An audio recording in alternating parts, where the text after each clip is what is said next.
Let's discuss some photography concepts, including aperture, shutter speed, ISO, metering, and white balance, as well as the modes on your Sony E-mount camera that allow you to control these functions.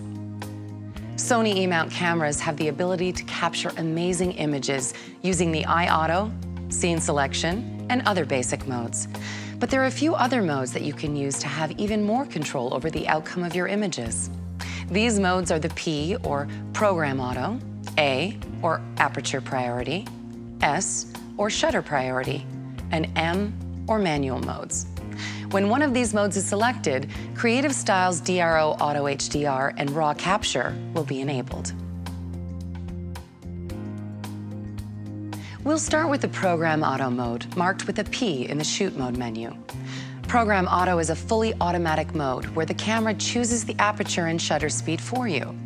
However, in this mode, you're able to make adjustments to the exposure compensation, ISO, white balance, and focus area. To select this mode, press the top soft key to enter the camera's menu system. Use the control wheel to scroll to the Shoot Mode menu and press the center soft key to select it. Here, you can rotate the control wheel to select the P on the mode dial. Press the center soft key to exit the menu system. Now you can simply press the shutter button halfway down to focus and the rest of the way down to take the picture. Here's how to make adjustments to some of the shooting settings. First, you can use exposure compensation to adjust the overall brightness or darkness of an image. To do this, press the bottom of the control wheel to activate the exposure compensation portion of the display. Now you can rotate the control wheel to the left to make the image darker, or to the right to make the image brighter. Note that the numbers with a minus sign will create darker images, and numbers with a plus sign will create brighter images. In the Program Auto mode, you can also make adjustments to the ISO, white balance, and focus area. To change the ISO and white balance settings, go to the Brightness Color menu. Here, you can select either ISO or white balance and make your desired adjustments. Sony E-mount cameras have several intuitive focus modes. The focus mode options are located in the camera menu under AF/MF Select. There are 3 different settings: autofocus, DMF or direct manual focus, and manual focus. When the autofocus option is selected, the camera will focus automatically. The next option is DMF.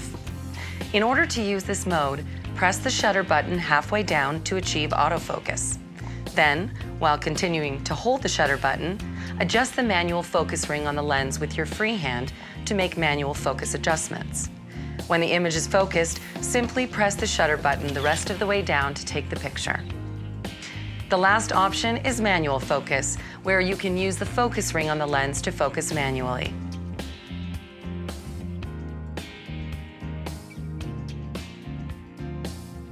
To make changes to the focus area options, go to the camera menu and scroll to autofocus area. Here you can choose from 3 different autofocus area options. First, there is multi. This setting will automatically focus on a wider range of the screen. This is great for general use picture taking. Next, there's the center setting, which focuses automatically on the center area of the screen. This is useful for a subject you have centered in the frame. The last autofocus area is Flexible Spot. With Flexible Spot, you can choose exactly which part of the image you'd like the camera to focus on. This is useful when you want to direct the camera to focus on a specific area of the frame. After you have chosen Flexible Spot, you can simply use the top, bottom, and sides of the control wheel to move the focus area to the desired focus point. Let's discuss a few things about aperture that you might find helpful when you're using Aperture Priority mode. The aperture is an opening in the lens that has 2 functions. First, it helps determine how much light reaches the image sensor. Second, it controls the depth of field. The opening can be either very narrow or very wide. The different settings are expressed as numbers, or f-stops. Small numbers like f2.8 represent the largest openings. The larger numbers, like f22, represent the smallest openings. Although the aperture will help control the amount of light passing through the lens, the camera will compensate by adjusting the shutter speed and ISO sensitivity to maintain the same exposure. The purpose of aperture priority is to let you control the depth of field, quite like the background defocus function. Depth of field is the term used to describe the distance between the nearest and farthest objects in a scene that appear acceptably sharp in an image. For instance, if I'm taking a picture of a landscape, I'll usually want everything to be in sharp focus. For this, I would use a long depth of field indicated by a higher number like f22. This keeps the foreground and background in focus. If I'm taking a portrait, I would want to keep the viewer's attention on the subject by creating a defocused background. To do this, I would use a shallow depth of field, indicated by a lower number like f3.5. This will keep everything in front of and behind the subject out of focus. Now let's look at the aperture priority mode, indicated by an A in the shoot mode menu. In the aperture priority mode, you'll choose the aperture setting, and the camera will choose the best shutter speed to create a properly exposed image. To choose the camera's aperture setting, simply rotate the control wheel. The visual prompts on the LCD indicate that when you rotate the control wheel to the right, a smaller aperture will be selected and more of the background will be in focus. When you rotate the control wheel to the left, a larger aperture will be chosen and more of the background will be defocused.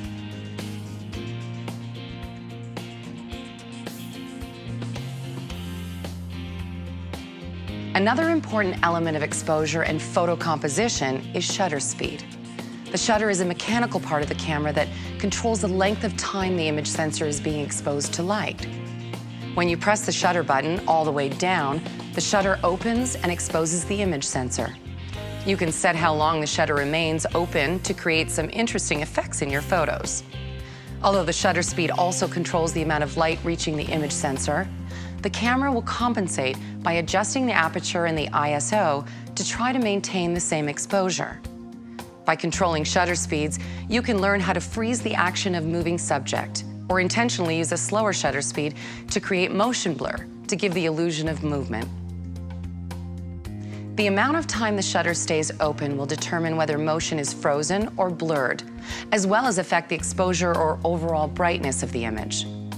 When the shutter stays open longer, more light can enter the camera. The shutter speed, combined with the aperture and ISO, determine the exposure of each shot. It's important to have the right combination to allow just the right amount of light to enter the camera. A fast shutter speed, like 1/4000th of a second, can freeze the wings of a bee in flight. At other times, you may want an extremely slow shutter speed, like 10 seconds, to show the motion of car lights in a nighttime scene.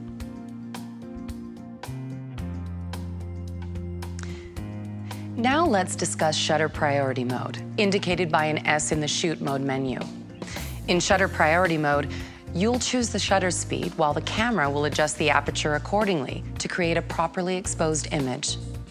To choose the camera's shutter speed, simply rotate the control wheel. The visual prompts on the LCD indicate that when you rotate the control wheel to the right, a faster shutter speed will be chosen so you can capture images of moving subjects. When you rotate the control wheel to the left, a slower shutter speed will be chosen for capturing images of stationary subjects. The last mode is manual mode, indicated by an M in the camera's shoot mode menu. Manual mode allows for independent control over both aperture and shutter speed. Adjusting the aperture and shutter speed in manual mode is much the same as in aperture priority and shutter priority modes. But notice that the camera does not compensate for exposure as you make adjustments. Pressing the bottom of the control wheel toggles between the aperture and shutter speed being active. Simply rotate the control wheel to make adjustments. You can observe the overall exposure or brightness of the image on the camera's LCD and the camera's suggested exposure next to the MM icon located at the bottom left corner of the screen. When the exposure value next to that icon is close to 0, the image will be properly exposed. If the value is displayed with a minus sign, the image will be too dark or underexposed. And if the value is displayed with a plus sign, the image will be too bright or overexposed.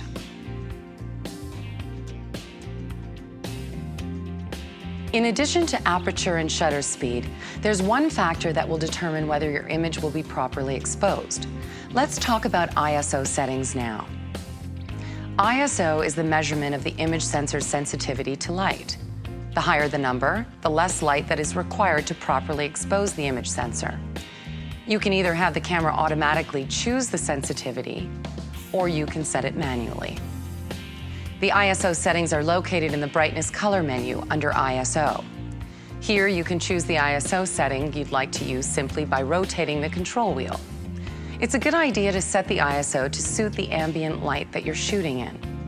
When you increase the ISO speed, a higher number, for low light, a faster shutter speed can be used to avoid motion blur.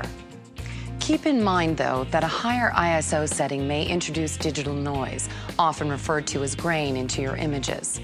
Experiment with ISO settings to become more familiar with their range and control. The image sensor on your camera is very powerful, giving you the flexibility to shoot in low light conditions and still get amazing pictures. Here is a guide that will help you have a basic idea of what ISO setting to use in various situations. When you're outdoors in full sun, use ISO 100 to 200. In the shade, on an overcast day, or say indoors with lots of window light, try using ISO 400. ISOs of 800 and above could be used in low light conditions, or possibly for action shots that might require a faster shutter speed in order to freeze motion. If you want to use a certain shutter speed and aperture setting to achieve just the right look, adjusting the ISO can help you get a properly exposed image in the current lighting situation.